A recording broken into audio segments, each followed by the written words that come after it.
is Sunday, April 5th, 2020, and today I will read Puffins, written by Kira Freed. Sea clowns. If you've ever seen a puffin, you're likely to forget the experience. Even if you haven't, you probably know what these appealing birds look like. Their appearance is unmistakably distinct with their plump bodies, black and white plumage, and vibrantly colorful beaks. They are also recognizable by their upright posture and seemingly determined gait.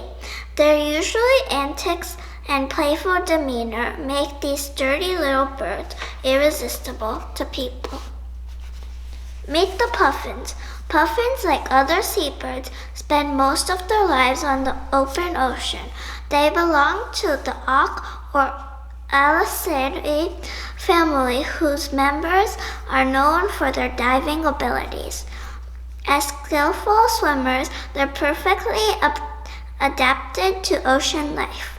Using their wings and flippers and their feet to steer, they zoom through the water with the speed and grace. They can dive 100 feet, 30 meters or more, and stay underwater for approximately half a minute while searching for fish. You might think puffins are impressive swimming powers would come at an expense of flying skills. That's a common myth regarding these birds, but in actuality, they are superb flyers, and they also walk with ease over rocks and other surfaces. From mid-spring through summer, puffins live in nesting colonies on islands and coastal cliffs in North Atlantic and North Pacific Oceans. They sport substantial, colorful beaks, areas of bright white plumage, and various feathery ornaments during their breeding season to attract a mate. Additionally, their webbed feet become bright orange. The rest of the year, while these birds are far out at sea, they wear mostly black, white, and gray versions of their breeding costumes, while at sea they ride the ocean waves with other puffins in large groups referred to as rafts. The 4 species of puffins each have features that differentiate them. Adult male and female puffins of each species look alike, though the males are a bit larger. Juveniles resemble adults in non-breeding plumage. Do you know the scientific name for the Atlantic puffin is Fratercula arctica, which is Latin for little brother of the north. Atlantic puffins live on both sides of North Atlantic Ocean, with 60% living along the coast of Iceland during the breeding season. They're smallest of the puffins and most modest in appearance, even when dressed up. Their beak, bright orange at the tip, has a blue-gray section surrounded by a line of yellow.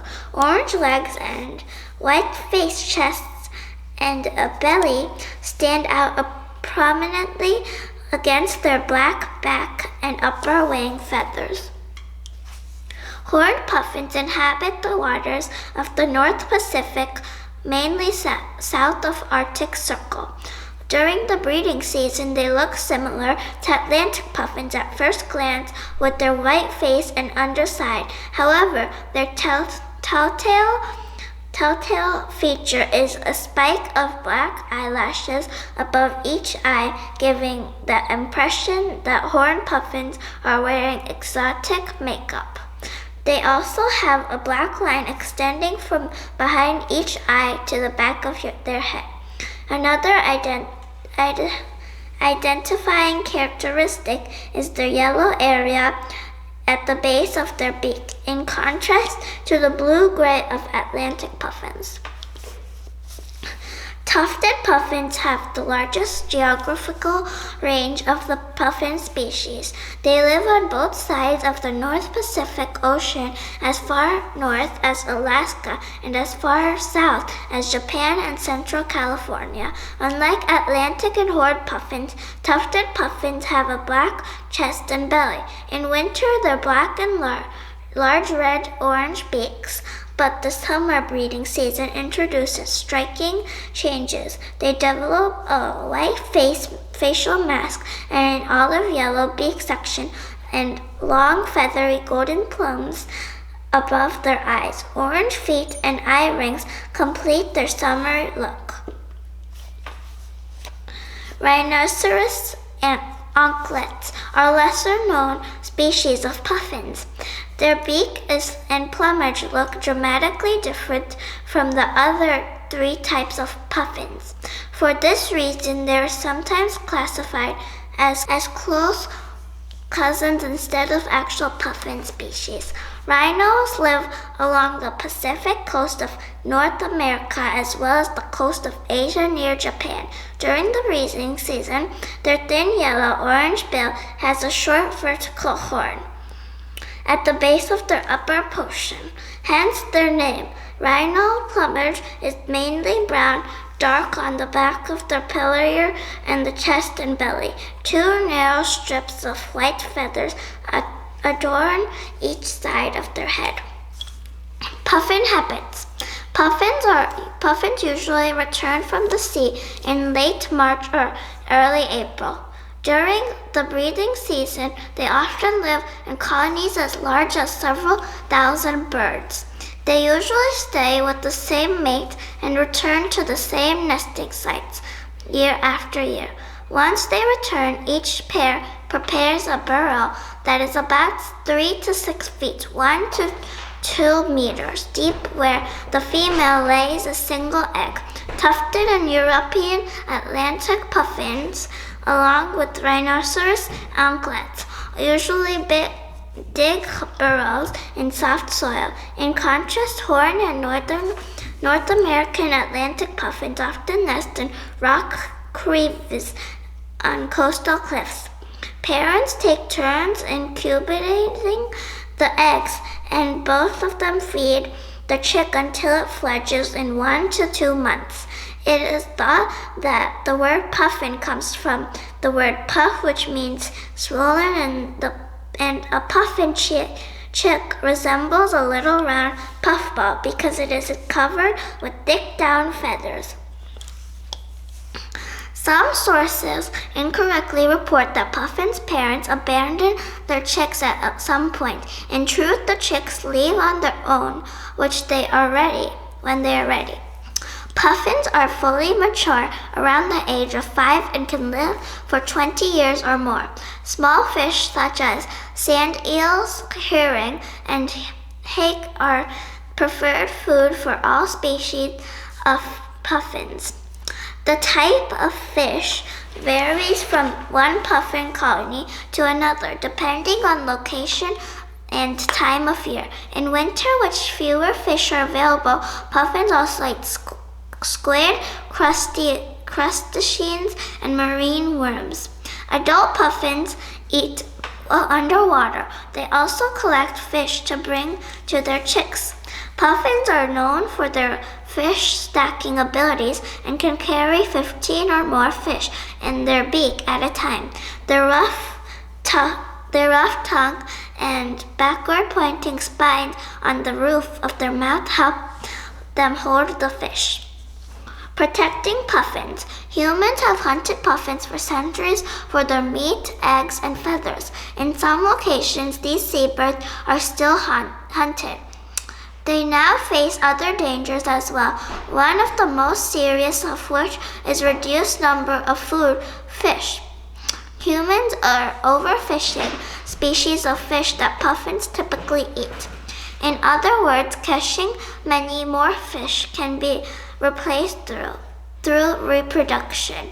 Warmer sea temperatures due to climate change are also reducing cold water fish that are puffins' main food source. Some species of fish that are now abundant are too big for chicks to eat. Others are less nutritious. Both situations limit the available food for puffins. In addition, puffins get caught in fishing nets and they are also harmed by pollution. Many of their nesting sites have been distributed by humans. Another serious threat is other predators, including gulls, eagles, rats, and foxes. In regions where puffins live, people are working to address the problems so these amazing seabirds can continue to be the part of our world. They are unique members of Earth's natural community. They are also important indicators of the health of our oceans. When the oceans are healthy, puffins thrive. Meet a puffin expert. Wildlife scientist of puffin and puffin expert Dr. Stephen Kress first became interested in nature in 4th grade. He saw the spreading suburbs near his home were wiping out natural habitats. As he learned more about nature, he decided to pursue a career in wildlife. In early 1970s, Dr. Kress visited eastern Egg Rock, a small island off the coast of Maine. Atlantic puffins have lived there 100 years earlier. Dr. Kress wondered if it might be possible to bring them back. He founded Project Puffin and used imaginative techniques, including thinking like a puffin, to bring these seabirds back to eastern Egg Rock. As of 2014, the island of 148 breeding pairs. Project Puffin is sponsored by the National Audubon Society, which works to protect birds, other wildlife, and habitats. To learn more about Project Puffin, visit the program's website, http://projectpuffin.audubon.org. Seeing puffins. To see puffins in the wild, keep in mind that they're out of sea for a good part of the year. They're only on land during the breeding season. They'll mainly be found on remote cliffs and islands, but it's worth effort if you can get there. Choose a place that allows wildlife viewing, and be careful not to disturb nesting birds. People may hike many miles to see puffins and only catch a faraway glimpse of one or two. You may have an easier time seeing them on a boat tour, and you'll likely be able to observe them more closer distance. Tour operators know the best places to find puffins, and they'll share many details regarding the habitat of these birds. Wherever you go to see puffins, be sure to bring binoculars and a camera. These pin-sized clowns are guaranteed to amuse and fascinate. The end.